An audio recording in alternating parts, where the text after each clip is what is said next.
Olá pessoal, tudo bem? Bem, continuando aqui a parte de relações de recorrência, tá? A gente vai trabalhar com algumas relações que são mais comuns aí de recorrência, tá? Bem, primeiro, para a gente ter uma noção de classificação, né? Como que funcionariam nessas relações de recorrência, né? Por exemplo. Bem, então vamos lá. A gente tem relações de recorrência, né?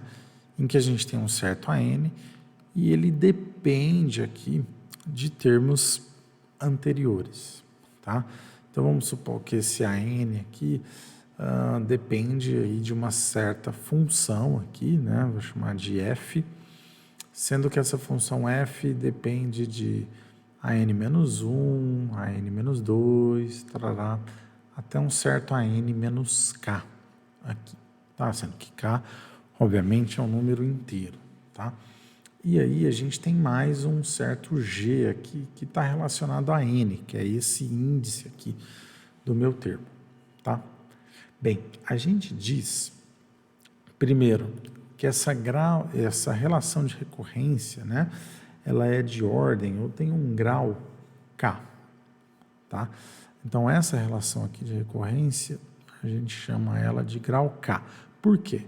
É como se a gente estivesse medindo aí a distância, né, entre o termo que eu estou querendo encontrar e o termo mais distante aí que ele busca na sequência de elementos, tá?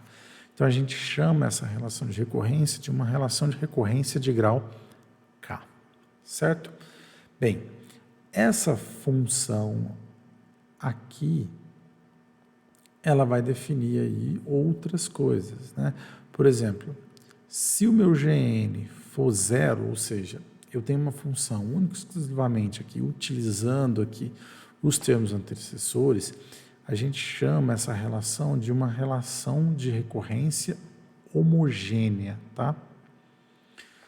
Homogênea, ela não está tendo um outro termo ali sendo adicionado a esse cara, tá? Do resto, né, se G de N for diferente de zero, a gente chama isso de não homogênea, tá? Então, as nossas relações de recorrência têm um grau K, né, o mínimo grau é 1, né? E a gente tem uma relação de recorrência que pode ser homogênea ou não homogênea, tá? Isso pode facilitar ou dificultar aí a nossa vida, tá? A gente pode ter relações tanto mais fáceis quanto mais difíceis. Bem, com relação a essa função, existe um tipo aqui que é muito clássico, tá? Quando eu tenho algo desse tipo aqui, AN igual a uma certa constante 1 vezes AN menos 1 mais uma certa constante 2 vezes AN menos 2 mais reticências mais uma certa constante K vezes o AN menos K, certo? Mais um certo G de N, a gente chama essa relação de recorrência aqui como uma relação de recorrência linear, tá?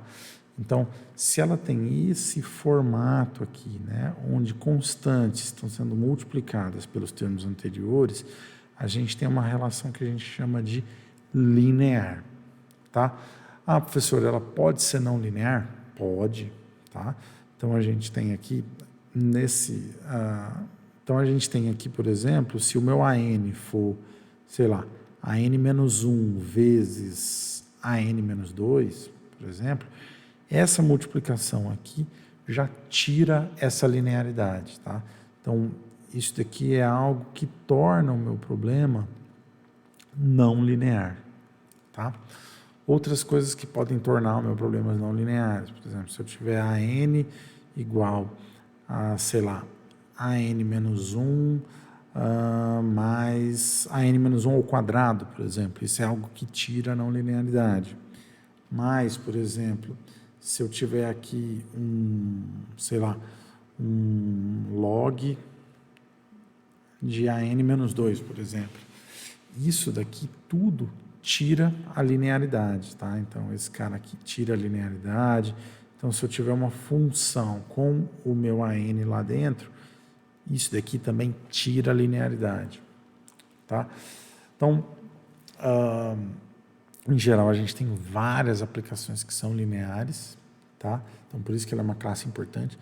E, além disso, ela é uma classe importante no sentido de que a gente consegue enxergar bem algumas relações que são mais lineares, tá? A gente tem aí, inclusive, técnicas melhores para encontrar problemas de relação de recorrência lineares, tá? Bem, nesse sentido, relações de recorrência, ela parece muito, se você já fez essa disciplina ou vai fazer, com equações diferenciais, tá? Quando a gente, em cálculo 3, ali mais ou menos, a gente vê equações diferenciais, alguns cursos têm, né? Isso daqui parece muito começa a parecer muito com equações diferenciais, tá? A gente tem alguns lugares, inclusive, que chamam de equações de diferenças, aí quando a gente faz essa recorrência aí, tá? Bem, pessoal, então é basicamente isso. Quando a gente tiver algumas relações de recorrência que são lineares, existem técnicas muito boas para se utilizar nesse tipo de problema, tá? Bem, vamos começar num caso específico, tá? Então, eu vou começar no caso específico de relações de recorrência ou simplesmente recorrências, tá? Lineares, tá? Homogêneas, tá? Ademais, eu vou focar primeiro nas equações de primeira ordem, tá? Então, a gente tem aqui as equações de primeira ordem, tá? Aqui tem duas técnicas, tá? Isso eu estou usando um pouco do livro da Gersten e um pouco do livro do Rosen. No livro da Gersten, a ideia para você resolver relações de recorrências, a ideia que ele coloca, né, é uma ideia de primeiro você expandir essa relação, tá? De você conjecturar e de você também, por fim, verificar se realmente aquilo está correto, tá? Então, ela usa como base algo desse tipo, tá? E aí, se eu tenho uma relação de recorrência de primeira ordem, que é o que a gente está vendo aqui inicialmente, né? Homogênea, a gente vai ter algo assim, né? Eu vou ter que um certo AN, ele vai ser uma certa constante 1 vezes AN menos 1, tá? Essa constante 1, como só tem uma, pessoal, eu vou trabalhar com K, tá? Não, vou deixar ser 1 mesmo, não tem problema não. Então, eu tenho essa constante aqui, C1 vezes AN menos 1. É só isso que a gente tem, tá? Bem, em geral, no nosso problema, a gente tem também uma informação inicial, tá? Ela pode ser com A0 ou com A1. Eu vou trabalhar aqui com A0, tá? A0 é um determinado valor que a gente conhece aí. Vou chamar de A0 mesmo. Então, a gente conhece o termo A0, tá? E a gente tem essa relação aqui. O que em geral, eu posso fazer? E aqui entra a questão do expandir. Então, o A1, por exemplo, é C1 vezes A0. O meu A2, ele é C1 vezes o A1. E assim sucessivamente, né? Até chegar, né, na questão que o meu AN, ele é o C1 vezes AN menos 1.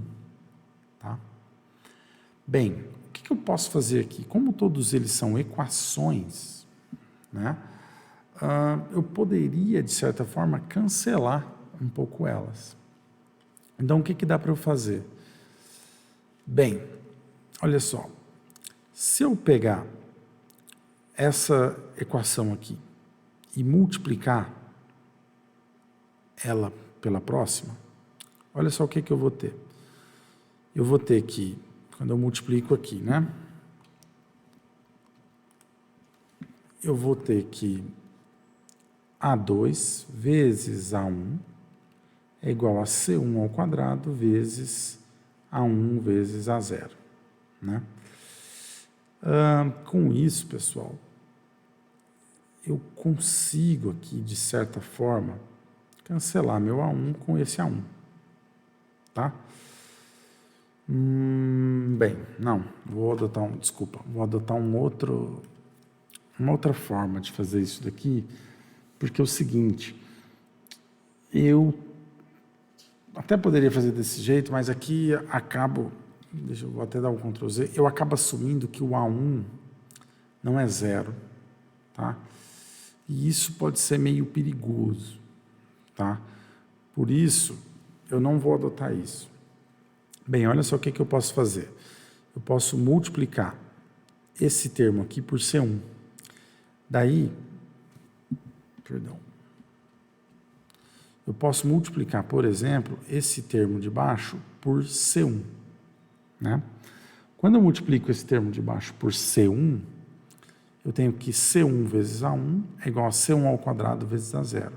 Quando eu tenho C1 vezes A1, eu posso somar essas duas equações, tá?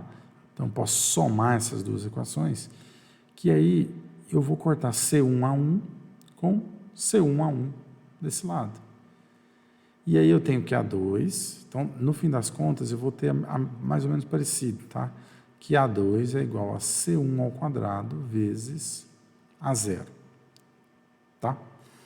Bem, eu posso ir fazendo essas contas, tá? Então, se eu pegar o A3 aqui, que vai ser C1 vezes A2, o meu A3 vai ser C1 vezes A2, que é C1 vezes C1 ao quadrado vezes A0, então ele é C1 ao cubo vezes A0, tá? Então, perceba que eu consigo expandir esse meu raciocínio. Ao expandir esse raciocínio, eu posso estabelecer uma conjectura. Qual é a conjectura que eu posso dizer? Olha, se A3 é C1 ao cubo A0, A2 é C1 ao quadrado A0, parece que tem uma relação entre esse expoente e esse número n. Então, eu posso supor que isso é AN igual a C1 elevado a n vezes A0, tá? Então, é essa relação aqui que eu tenho. Então, perceba, eu expandi um pouco, eu percebi que pode ser isso, então eu estou conjecturando, agora eu tenho que verificar. Como que eu faria, então, para verificar? Tá? Então, aqui eu tenho a minha conjectura, tá?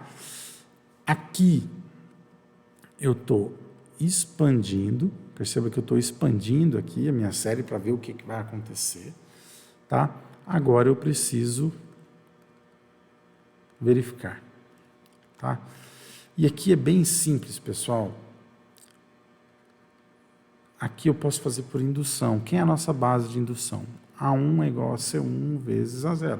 Realmente funcionou, porque A1 é C elevado a 1 vezes A0, tá? Isso é válido. Agora, a nossa hipótese de indução? A nossa hipótese de indução é que AN é C1 elevado a n vezes A0. Essa é a nossa hipótese de indução. Então, o que a gente tem que provar? Nós temos que provar que para o próximo vai valer também. Que então o AN mais 1 é igual a C1 elevado a n mais 1 vezes A0. É isso que eu preciso provar, tá? Bem, vamos provar isso? Então, olha só. Se a gente precisa provar isso, eu vou começar por ele, tá? Então, o AN mais 1, pela regra de indução, eu sei que ela é C1 vezes AN, tá? Agora, eu uso a hipótese. Por hipótese de indução, o que a gente sabe é que o nosso AN é C1 elevado a n vezes A0. Então, vou usar. AN mais 1 é igual a C1 vezes C1 elevado a n vezes A0. Logo, pessoal, o AN mais 1 é C1 elevado a n mais 1 vezes A0, como queríamos demonstrar, tá? Então, portanto, a n é igual a C1 elevado a n vezes A0, e essa é a nossa regra de indução. Tá? Então, por exemplo, um exercício desse tipo, a n é igual a 3 vezes a n menos 1, sendo que A0 vale 2, por exemplo. Tá? Bem, perceba que isso é uma regra de recorrência, tá? Se eu estabelecer a sequência A, ela começa com 2, que é o primeiro termo, nosso termo A0. O próximo termo é 3 vezes 2, que é 6. O próximo termo é 3 vezes 6, que é o termo anterior, que dá 18. Depois, 3 vezes 18, que dá 54. Depois, 162. E assim sucessivamente, tá? Então, isso daqui é uma PG que está se expandindo aí, tá? Bem, deixa eu só colocar aqui certinho, que eu vou colocar entre parênteses. Beleza. Bem, só que se eu te perguntar quem é o A100, por recorrência, você tem que me dizer os 100 primeiros termos. Agora, pelo que eu mostrei aqui, o meu AN, ele é 3, que é o C1 aqui, elevado a N, vezes o meu A0, que é 2. Tá? Então, para essa sequência, eu tenho exatamente isso. Quem é o centésimo termo? Quem é o termo A100? Eu consigo dizer, né, direto que é 2 vezes 3 elevado a 100. É esse número, é grande pra caramba. Tá? Mas é esse número. Né? Por exemplo, quem é o termo A4, por exemplo?